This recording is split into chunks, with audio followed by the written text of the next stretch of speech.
Maître Bensoussan, bonjour. Bonjour. Je vous remercie d'avoir accepté cet entretien. On s'est rencontrés maintenant il y a 2 ans, À peu près, à oui. peu près. Et on s'est rencontrés à propos de la problématique des données. Je vais simplement vous demander de bien vouloir vous présenter très rapidement avant d'attaquer le vrai sujet, qui est un sujet qui concerne tout le monde, qui n'est pas compris par tout le monde, qui est celui de la donnée.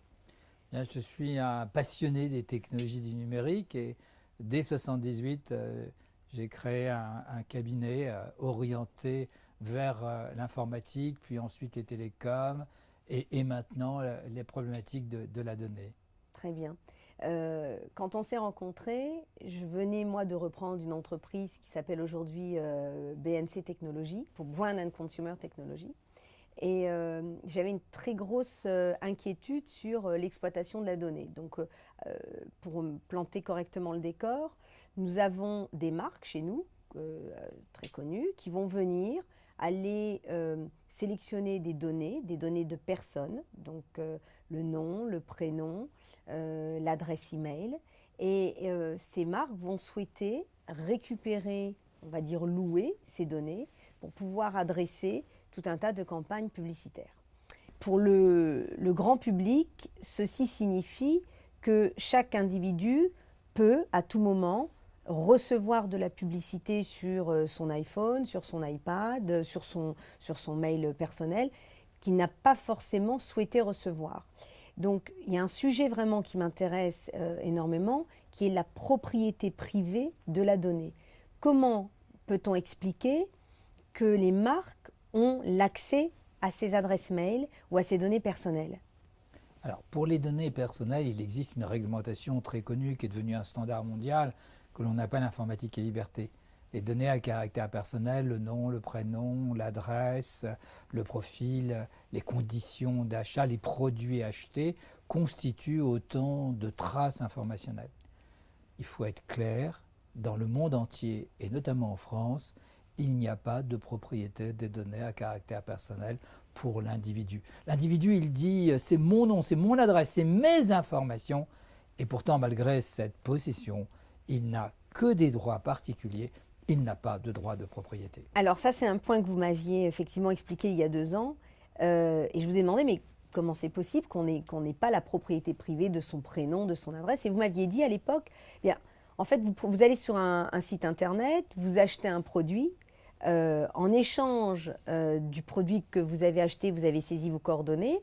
Et comme vous accédez à un service, en échange de ce service que vous accédez, alors on peut exploiter vos données personnelles. Et il y a quelque chose qui m'a toujours perturbée, puisque on n'est pas en train de ne pas acheter le service, on l'achète, c'est-à-dire qu'on va sur un site marchand, on va acheter le produit, et puis on va aussi payer la livraison, donc on paye tout.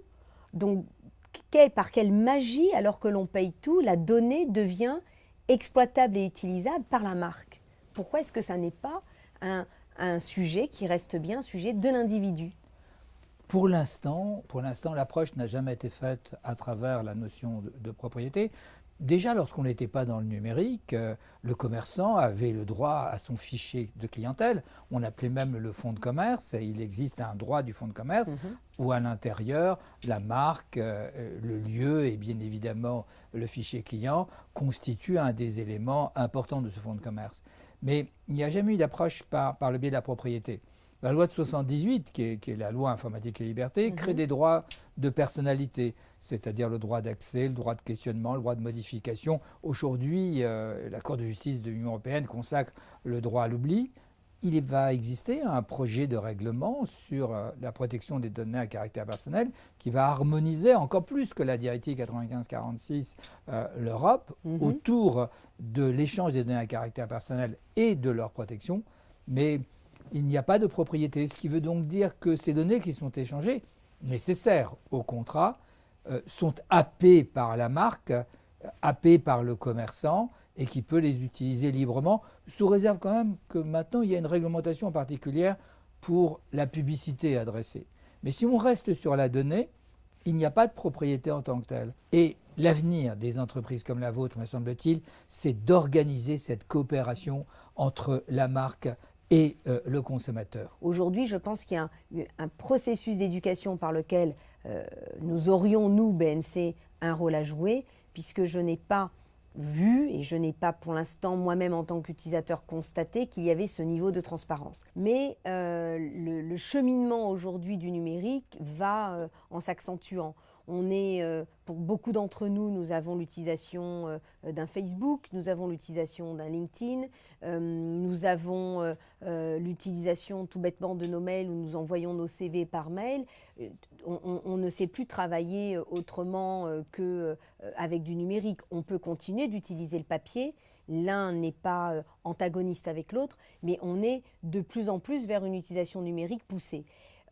Des informations de type sur la santé vont être aussi systématiquement numérisées. À quel moment allons-nous être en mesure d'être totalement protégés des déviances ?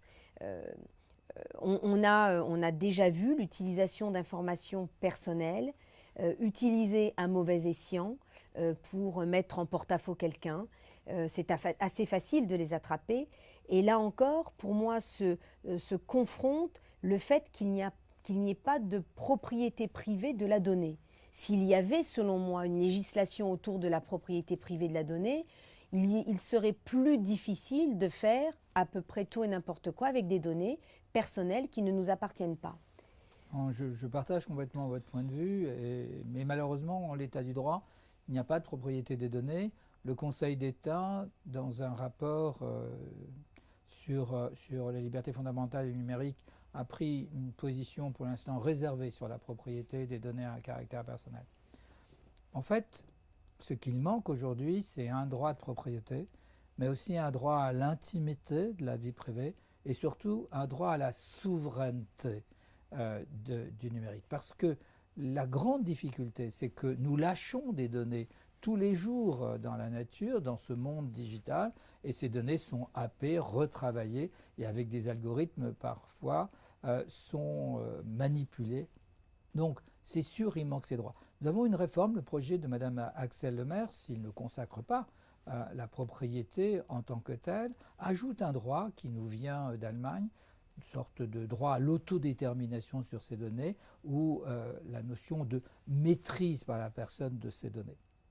Donc création d'un nouveau droit, à mon avis, c'est une bonne voie, ce n'est pas suffisant. En 1978, le centre de gravité de la protection des données à caractère personnel a été mis sur le citoyen. L'article 1er de la loi consacre « L'informatique est au service du citoyen ». Et puis, à la suite de ça, on a mis différentes obligations. Et on a doté le citoyen de droits fondamentaux, droit de questionnement, droit d'accès, droit de modification, droit de rectification. Mais le citoyen exerce très peu ses droits. Pourquoi ? Malgré le fait que la loi informatique fichier et liberté énonce que l'on doit partout mettre des mentions sur les droits des personnes, et notamment l'existence d'un droit d'accès, c'est que, me semble-t-il, le consommateur vit dans une position anxiogène vis-à-vis de ces données, parce qu'il ressent quelque part qu'elles se détachent, qu'on arrache ces données de lui-même, et n'en ayant pas la propriété, il perd le lien. Mais de l'autre côté, il a besoin de tous ces services, notamment Facebook. Facebook, c'est merveilleux, tout le monde devrait être sur Facebook. Mais une société comme la vôtre pourrait être en pointe sur effectivement cette coopération marque-individu. L'individu a besoin de maîtriser ses données. Il y a, d'ici peu de temps, avec le projet d'Axelle Lemaire, cette possibilité-là. Il faudra créer les moyens techniques pour cette coopération des données personnelles entre la marque et l'individu. C'est l'enjeu, me semble-t-il, du big data pour que demain, on n'ait pas une gouvernance algorithmique qui soit rejetée par les utilisateurs. Il faut qu'ils aient confiance et qu'ils aient aussi la possibilité de comprendre. Tout à fait. Alors, pour vous, la solution est plus technologique à venir qu'en fait une solution autour du droit, si j'entends ce que vous êtes en train de dire.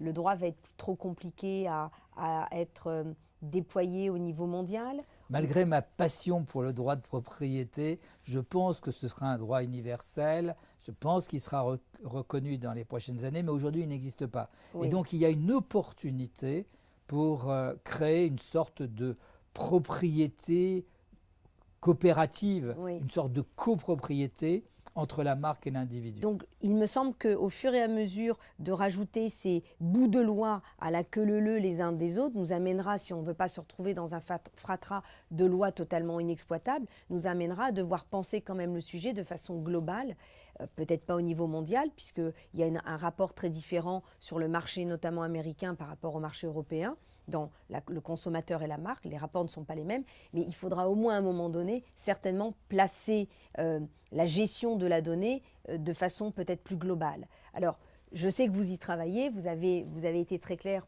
sur le fait que pour l'instant, ça n'était pas le cas. Entre-temps, nous avons, nous, l'obligation, des sociétés comme les nôtres, d'anticiper cet avenir. Alors, pour 2 raisons. Il y a une première raison qui est le sujet de l'éthique. Là, on a parlé du droit à la propriété, mais je voudrais qu'on parle entre nous très rapidement, maître, de l'éthique.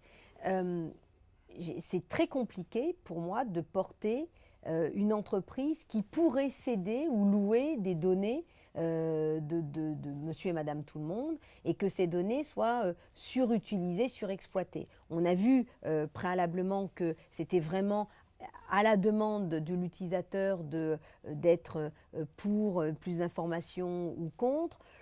On a vu que ce n'était pas si évident que cela et c'est à nous d'éduquer les marques et de pousser les marques pour être le plus possible dans un rapport de transparence pour qu'en fait le consommateur ait la main et qu'à partir du moment où il a la main, justement, il se sent plus en confiance avec sa marque que non.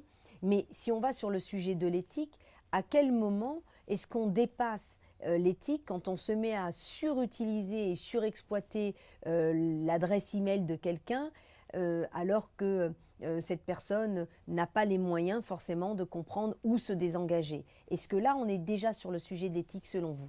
Oui, tout à fait. Il faudra aborder le problème par l'éthique.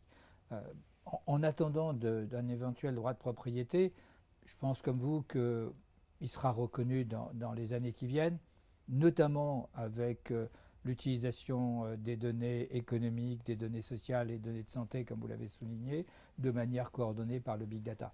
On peut avoir des données de santé. Alors pour les données de santé, par exemple, il faut l'accord express de la personne concernée. Et le problème aujourd'hui du big data, c'est que le centre de gravité que je disais en informatique liberté qui était mis sur l'individu, dans le cas du big data, le centre de gravité, il est sur les données à caractère personnel et non pas sur l'individu. Qu'est-ce que je veux dire par là? C'est que si j'aime le jazz, eh bien vous allez me dire grâce à vos algorithmes que j'aime les polars.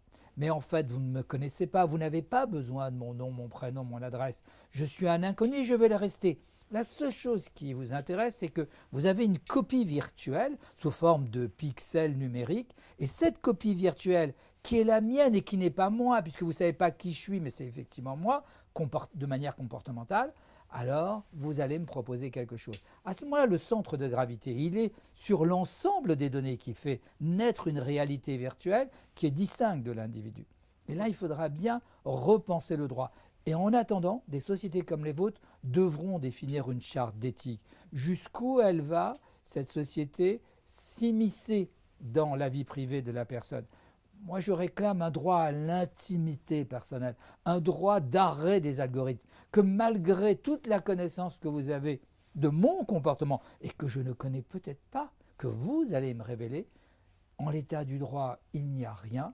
C'est des sociétés comme les vôtres qui pourraient définir une éthique, une sorte de label des algorithmes permettant de trouver un équilibre entre la protection des données à caractère personnel qui sont basées sur mon nom, mon prénom, mon adresse, et puis mon comportement que vous avez construit, et donc toutes les données me concernant, mais je ne sais même pas qu'elles existent, sont chez vous. Et c'est là où la notion d'éthique s'introduit dans le big data. Oui, une société comme la nôtre peut amener nos clients à de plus en plus être dans la transparence, dans leur mode d'utilisation sur le opt-in, sur je veux être désabonné et ainsi de suite. Mais on va, nous, pour pouvoir rendre l'accès à l'éthique facile aux marques et pour pouvoir créer cette relation de confiance entre les marques et les consommateurs, on va aller créer systématiquement des applications. dans la stratégie de BNC Technologies, un applicatif ne doit que servir à rendre service, en fait, au consommateur ou à l'utilisateur. Donc on va développer des applications qui vont permettre à la marque et au consommateur de converser entre elles selon les repères du consommateur, sans être dans un rapport de force, sans être dans un rapport de crainte et sans être dans un rapport de « oui, mais si je n'envoie pas de campagne, alors mon terrain est vide », parce que je pense que la difficulté pour les marques, vraiment, c'est celui-ci. Je crois qu'elles ont conscience que leur campagne de publicité ne marche pas au point où elles le souhaiteraient. Je pense qu'elles ont conscience que les consommateurs ne sont pas tous complètement fous furieux, dans le bon sens du terme, de leur campagne de communication. Donc en fait, il n'y a pas de satisfaction à ce bombardement de campagnes de communication. Mais par ailleurs, une fois qu'on dit ça à la marque, et une fois qu'on lui dit alors il faut arrêter parce que ça ne marche pas, elle est dans un no man's land, elle est piégée, parce que si elle ne fait rien, alors elle n'occupe plus le terrain. Si elle n'occupe plus le terrain, pour elle, c'est la fin du monde. Et comme elle n'a pas d'autre moyen d'occuper le terrain que comme cela, elle continue de procéder de la sorte. Et là, on est dans un cercle pernicieux, pas vertueux, pernicieux, puisqu'elle va continuer d'adresser de la publicité à outrance, elle va continuer d'agacer le consommateur, elle va continuer de pousser le consommateur à être inquiet ou à ne pas avoir confiance. Et c'est là que l'on rentre dans un cercle plutôt pernicieux. On va, nous, sortir de ce cercle grâce, comme vous l'aviez dit, étant donné que le droit va mettre un certain temps à se construire autour de ce sujet de façon très structurée, on va créer des applications qui vont permettre un nouveau rapport de communication entre la marque et le consommateur. Ça va être vraiment une transformation philosophique dans les rapports de communication. On en reparlera très bientôt, mais je ne veux pas abuser de votre temps, Alain. Je vous remercie vivement pour ce temps que vous nous avez accordé et j'espère qu'on aura l'occasion de se revoir bientôt sur le droit à la propriété des données personnelles. Merci. Merci, maître.